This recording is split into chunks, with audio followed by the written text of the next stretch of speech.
Assalamualaikum warahmatullahi wabarakatuh. Kami dari kelompok 8 akan mempresentasikan hasil makalah kami yang berjudul Ciri-ciri perkembangan fisik dan psikologi pada anak MI. A. Pengertian perkembangan fisik pada anak. Fisik atau organ manusia merupakan sistem organ yang kompleks dan sangat mengagumkan.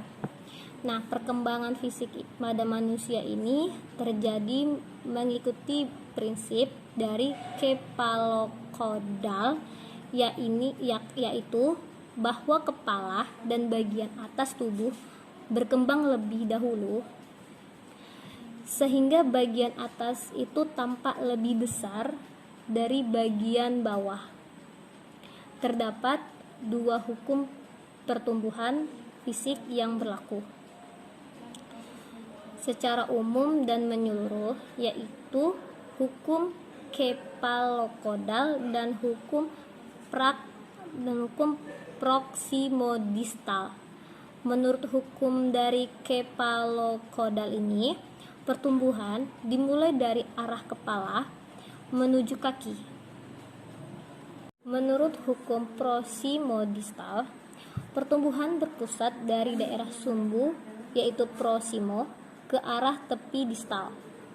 Alat-alat yang berada di daerah sumbu tersebut misalnya itu ada jantung, alat-alat nafas, dan pencernaan tubuh yang lebih dahulu dan lebih pesat dibandingkan di daerah tepi.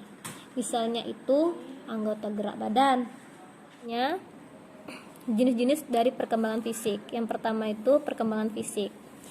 Perkembangan fisik ini yang pertama itu yakni dari struktur fisik yang pertama, yang meliputi dari tinggi badan, berat badan, dan proporsi tubuh itu.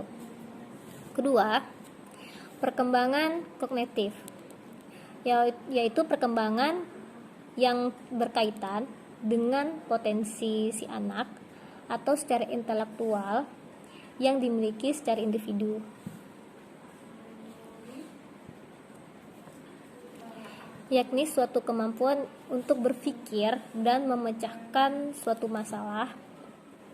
3.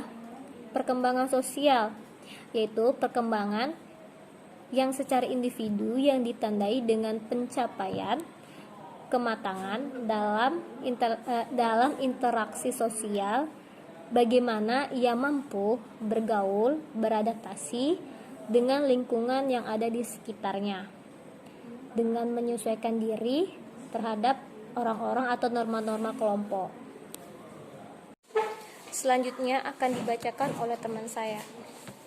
Itu perkembangan moral. Perkembangan bahasa, menurut para ahli, bahasa merupakan media komunikasi untuk menyampaikan suatu pesan atau pendapat dan perasaan dengan menggunakan simbol-simbol yang telah ditetapkan dan disepakati oleh bersama. Kemudian, kata dirangkai berdasarkan urutan untuk membentuk suatu kalimat yang bermakna dan mengikuti aturan atau tata bahasa yang berlaku dalam suatu komunitas tersebut. Yaitu perkembangan psikologi, ialah suatu ilmu yang mempelajari tentang jiwa berupa tingkah laku dan proses kegiatan, sehingga psikologi dapat didefinisikan sebagai ilmu pengetahuan, sebagai ilmu pengetahuan yang mempelajari tentang tingkah laku dan proses mental, keterampilan berpikir, bertindak, dan pengaruh sosial yang lebih kompleks. Sampai dengan masa ini, anak pada dasarnya egosentrisnya yaitu berpusat pada diri sendiri, dan dunia mereka adalah rumah, keluarga, dan taman kanak-kanak mereka.